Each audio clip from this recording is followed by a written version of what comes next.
we have an international standard for music, well-tempered system, that A is at 440 cycles per second, which was determined by a committee, and it's the same committee that you know built an elephant or whatever that joke is,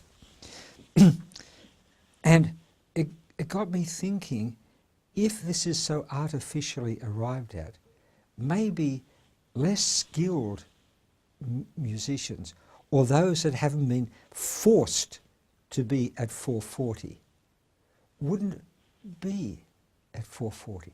And if they played at what might be the true A, an equivalent for the other notes, then maybe they'd be more in tune.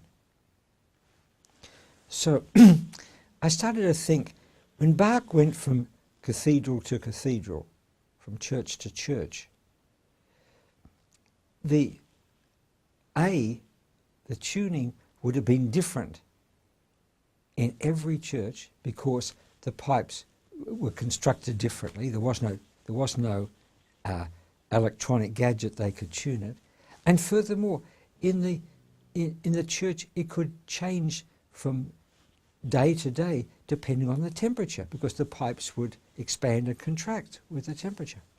So he must have composed to some inner tuning. So I worked with some composers, and I asked them to think of a certain passage they composed in its raw state, not when they'd orchestrated, but its raw state. And I said, now, I'm going to play a tuning instrument. You tell me, you hear it in your head, yes. You tell me what frequency it is.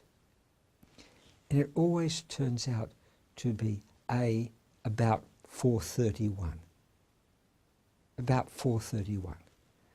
So, an untutored singer, say, he is naturally singing at, say, A431. But to sing professionally, he has to have that whipped out of him and forced up to this artificial, committee-determined A440. And many can't make that leap, and many amateurs don't know that they have to make that leap anyway.